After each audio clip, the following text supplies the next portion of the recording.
It's tough to say exactly when things started falling apart. Maybe it was a slow decline, like the way rocks wear down over time, or maybe I was just too oblivious to notice. Looking back now, though, I can't deny that something shifted. Even before I realized it, my marriage to Laura was slipping away. We'd been married for 8 years, with 2 wonderful kids, Ethan, who's 7, and Chloe, who's 5. To anyone looking in, we were the picture-perfect family. But 8 years with someone is long enough to notice the cracks. The intimacy we once shared, both emotionally and physically, had started to fade. It was gradual, and honestly, I didn't know how to fix it, or if I even wanted to. Work became my escape.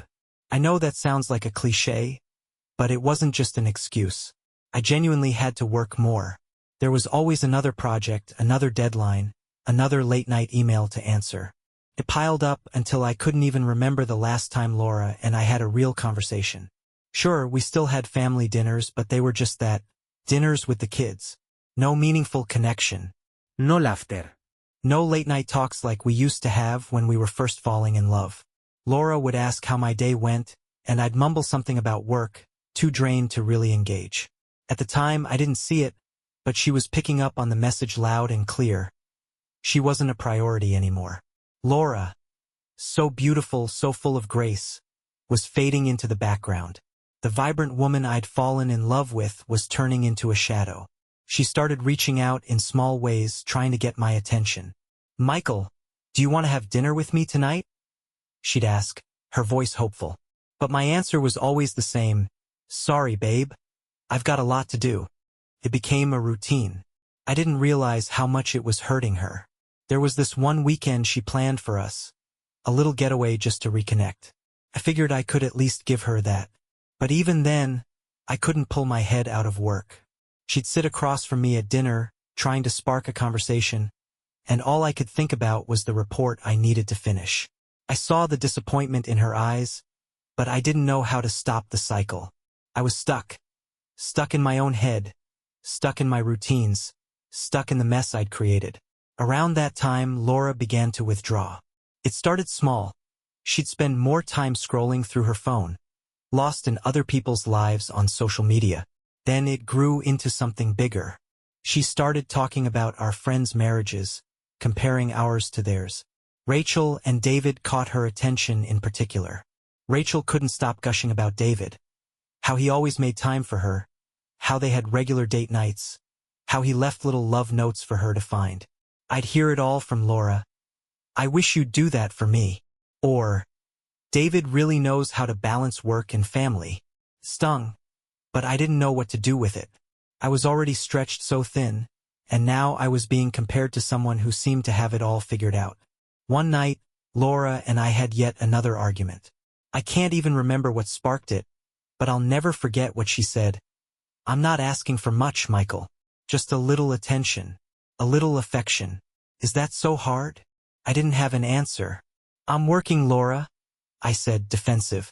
"I'm doing this for us." But even as the words left my mouth, I could see how hollow they sounded, and how much they hurt her. That's when she started spending more time with Rachel. I didn't think much of it at first, just girls' nights, I figured. But soon it became almost a routine. She'd come home late, a glass of wine in hand, her face lit up with stories about David and Rachel's perfect marriage. How David always made time for Rachel, how he listened to her, how he made her feel special.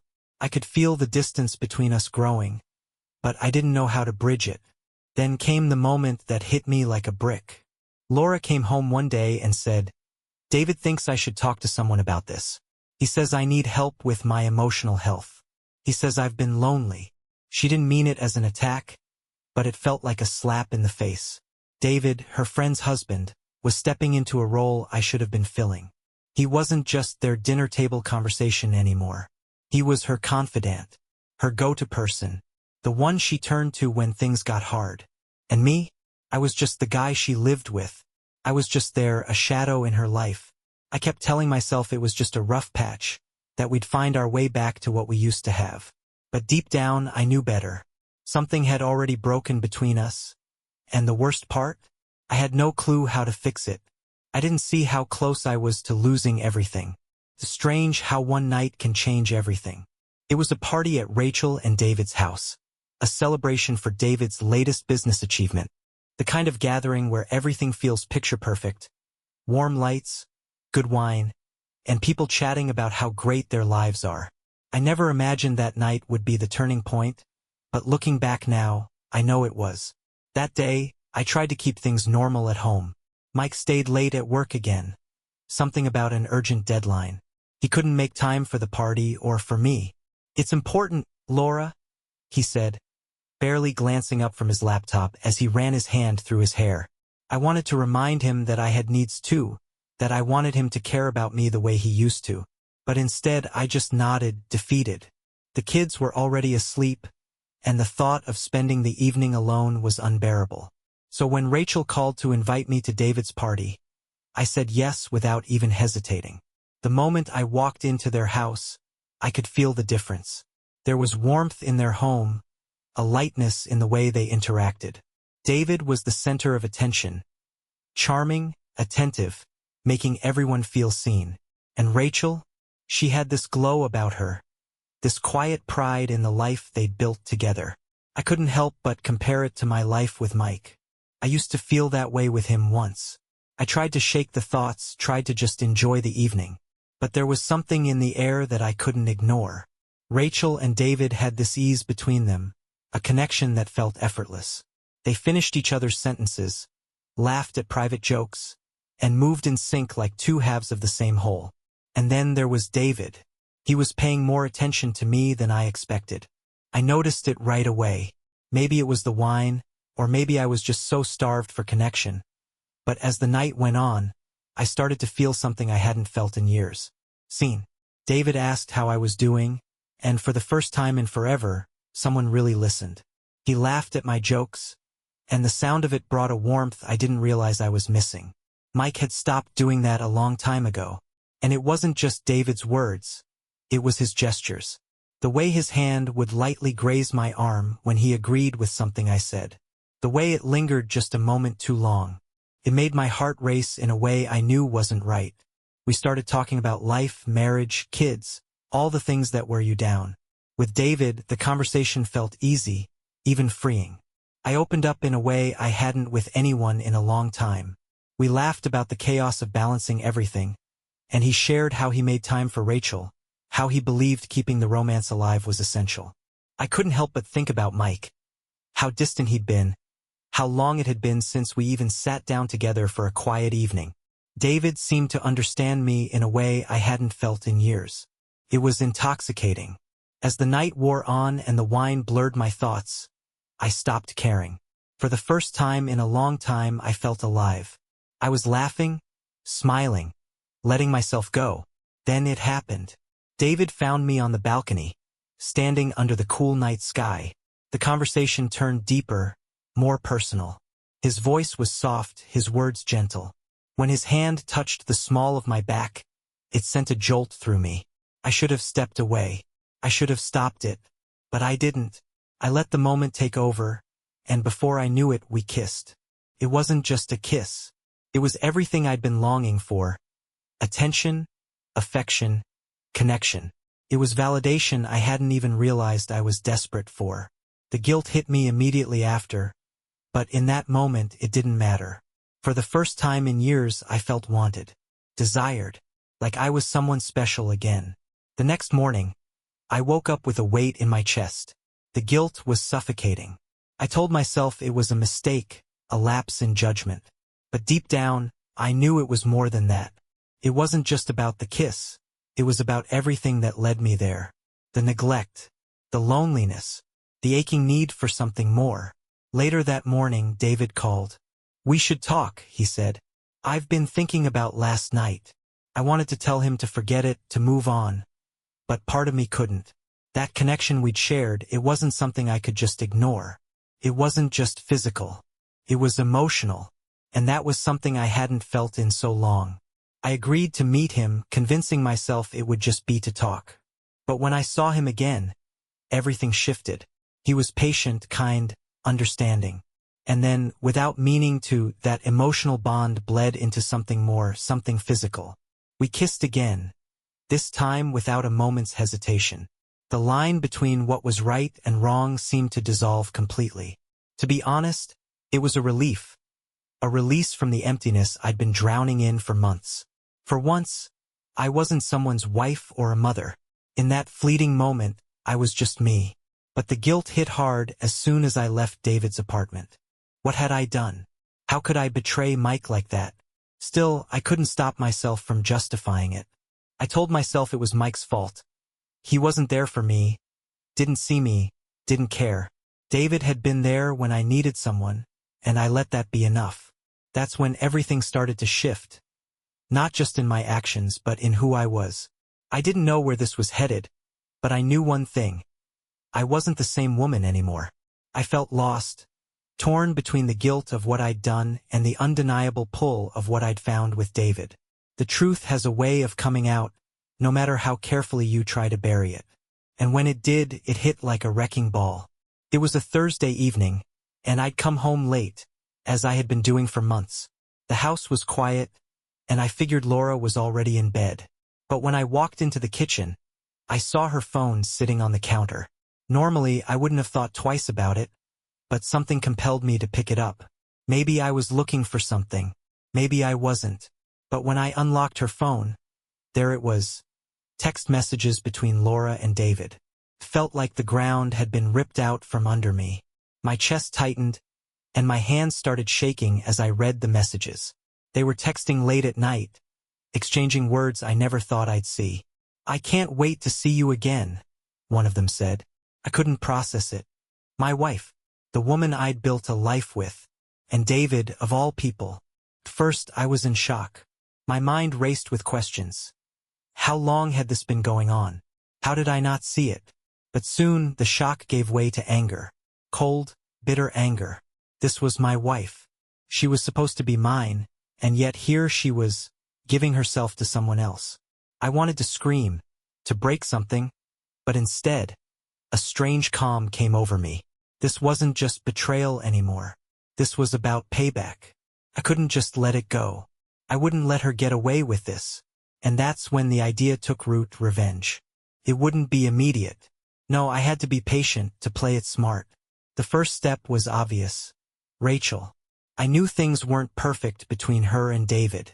I'd overheard a conversation once. Rachel confiding in Laura about how David was so absorbed in his business that he barely paid attention to her anymore. That was my way in. I wasn't planning to use Rachel as a pawn. I wasn't that cruel. But I had to get close to her, make her feel special, make her feel seen. First, it was simple. I'd be there for her, let her vent about David's neglect. I could see the sadness in her eyes when she talked about how distant he'd become. I knew exactly how she felt. I didn't tell her about Laura and David, not yet. That would come later when the time was right. For now, I focused on giving her what she needed. Attention, compliments, small gestures to show her she mattered. It didn't take long before she started responding. We began spending more time together, grabbing coffee, having long conversations about everything and nothing. It wasn't about fixing her marriage. It was about making her feel something. And, truthfully, it was about making me feel something too. At first, I told myself it was all for revenge. But somewhere along the way, things shifted. I started to care about Rachel. I'd be lying if I said I didn't like her. She had this warmth, this way of laughing that was contagious. She listened so intently when I talked, like I was the only person in the world. For the first time in months, I felt like someone really saw me. But I didn't want to admit it. I kept telling myself it was all part of the plan. Then, one night, everything changed. We were at her place, sharing drinks and deep conversation. The room was dimly lit, and the air was heavy with unspoken tension. She reached out and touched my arm. Something she'd done before, but this time it felt different. There was a spark, a connection I couldn't ignore. I looked into her eyes, and for the first time, I didn't see her as a tool for revenge. I saw her as someone I wanted. We kissed. At first, it was hesitant, almost cautious, like we were both unsure. But then it became something more. It wasn't about Laura anymore. It wasn't about David. It was about us. It wasn't about Rachel's marriage anymore. It wasn't even about Laura. It was about us, me and Rachel. We both knew exactly what we were doing, but neither of us stopped. We were caught up in the moment, swept away by something we couldn't control. Afterward, as I sat there in silence, it hit me. I had lost control. This wasn't a plan anymore. This was real. I'd tangled myself up in something I couldn't undo, and now I was stuck, trapped in an affair of my own making. It's strange how quickly things can spiral. What started as a calculated plan for revenge had turned into a mess of emotions, guilt, and regret. I never could have predicted how things would unfold, but here I was, watching everything around me crumble. The first shock came when I started learning more about David and Rachel. My plan to manipulate them was working, maybe too well. Through my conversations with Rachel, I began uncovering things about David that I hadn't anticipated. He wasn't the perfect businessman he pretended to be.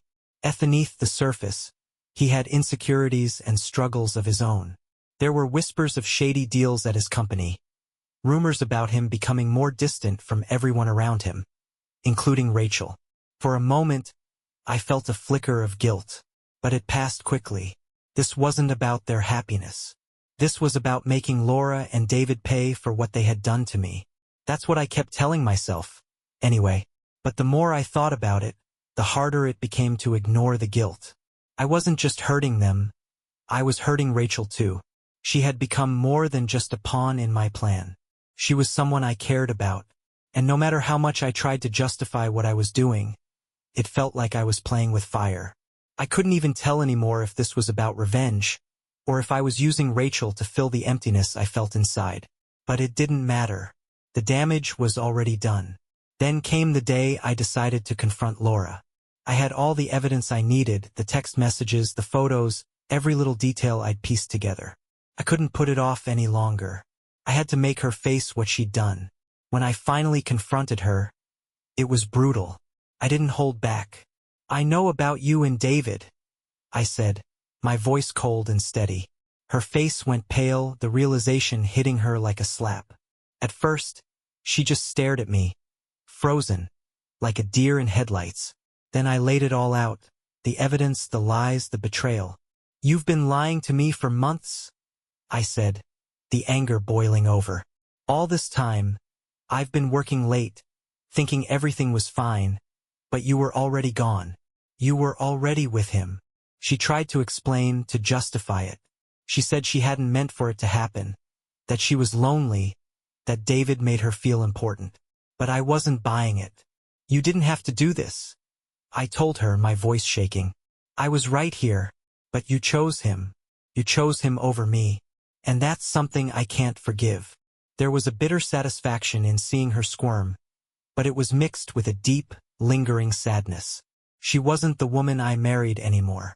She had crossed a line, and I wasn't sure I could ever look at her the same way again. Meanwhile, my manipulation of Rachel was moving forward. The cracks in her marriage were widening, and I was fanning the flames. Every conversation with her became a chance to plant seeds of doubt about David. I used what I'd learned about his shady business dealings to suggest that he was hiding things from her, that he wasn't the man she thought he was. Rachel, already feeling the emotional strain of her relationship, began to crumble. One night, after another heated argument with David, she broke down. She called me desperate and lost. She told me she didn't know if she could trust him anymore, that she felt invisible in her own marriage. I comforted her, of course. I listened, told her everything she wanted to hear. The emotional bond between us grew stronger, and for the first time in a long while, I felt good, better than I'd felt in months. But as we grew closer, something shifted. I realized I wasn't just using Rachel for revenge anymore. I was falling for her. That realization terrified me. Was I genuinely in love with her, or was I just clinging to her as a way to escape my own misery? Couldn't tell. All I knew was that I couldn't stop myself. Then came the night I'd been planning for so long. I invited our closest friends over for dinner: Laura, David, Rachel, and even a few of David's colleagues. It was supposed to look like a casual evening, but I had a different agenda. This was the night everything would come out. Laura's affair, my affair. Everything. As the evening wore on, the tension in the room grew unbearable. Finally, I stood up and laid it all out. I presented the evidence, photos, messages, everything I had. The room fell silent. Laura's face turned crimson, a mix of anger and shame. Rachel looked horrified, completely blindsided by what I had revealed. David tried to defend himself, but his words came out in a broken, stumbling mess. I wasn't perfect either, David admitted, his voice breaking. But I didn't deserve this. It didn't matter. The damage was already done. Laura and David's affair was now public knowledge, and Rachel's heart shattered as the truth unraveled before her. Everything she had believed in was a lie. The humiliation was too much for her. She withdrew, emotionally wrecked, her trust in both David and me utterly destroyed. As for me, I was left feeling empty. Sure, I had exposed the affairs, but in doing so, I had obliterated what little was left of my own marriage. Laura couldn't even look at me without disgust. She wasn't just hurt by the betrayal itself. She was furious that I had turned our private pain into a public spectacle. She began pulling away from me, and I could see divorce looming on the horizon. I didn't blame her. In the end, I was left with nothing. I had won, but at what cost? I destroyed 2 marriages, ruined friendships, and lost the last shred of respect I had for myself. As I sat alone in my office, staring at the wreckage of my life, I realized something. Revenge wasn't sweet. It wasn't satisfying. It was hollow. And now I had nothing left. The months after that disastrous dinner passed in a blur. My life became an emotional storm, tearing apart everything I had once held dear. There was no way to undo the damage, no way to escape the consequences of my actions. When I moved into my new apartment, the weight of what I had done finally sank in. Divorce papers arrived not long after the dinner, signaling the official end of my marriage to Laura. Our once shared home had turned into a battlefield, filled with cold silences and bitter exchanges. Laura and I tried to navigate the legalities of our separation. Custody arrangements for Ethan and Chloe, dividing property, figuring out how to share time with the kids. I tried to remain civil, but the pain was overwhelming.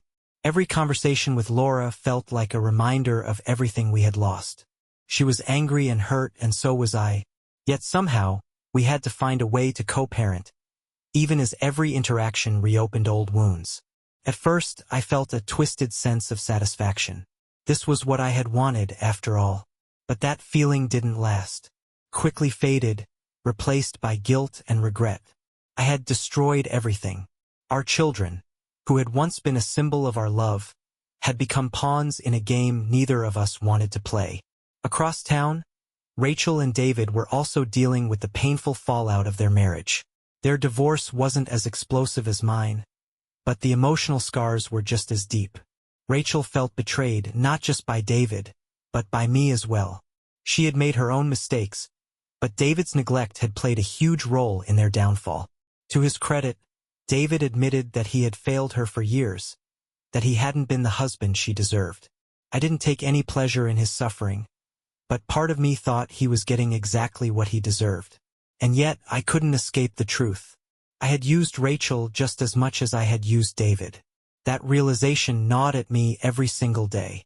As the months went by, I began to reflect. I wasn't the type of person who liked to sit and examine my choices, but I couldn't avoid it anymore. Everything I had done had led me to this point. I started seeing a therapist, Sam, to unpack the guilt and loss that consumed me. Therapy wasn't easy. I didn't want to admit how far I had fallen. But Sam didn't let me off the hook. Slowly, I began to see things differently. My thirst for revenge hadn't been about justice. It had been about me, about trying to fix something broken inside myself. And I was too blind to realize how broken I had become. I regretted everything, the affair with Rachel, the manipulation, the lies. It had all been an attempt to fill the void left by Laura's betrayal. But instead of healing, I had only dug myself deeper into misery. Therapy became a lifeline, a way to cope with the reality that I wasn't the man I thought I was. I had lost my self-respect along the way. Laura, too, was going through her own emotional journey. I learned that she had started therapy as well.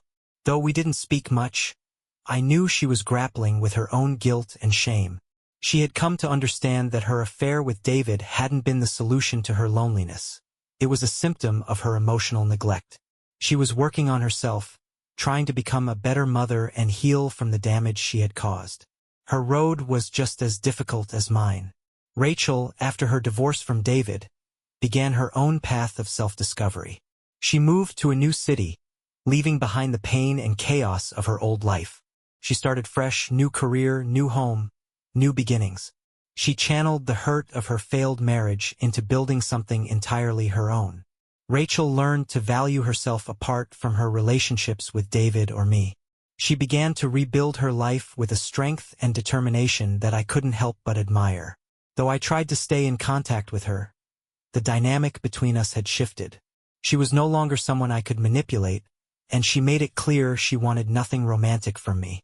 Rachel knew I had used her as part of my plan for revenge, and she wasn't interested in making that mistake again.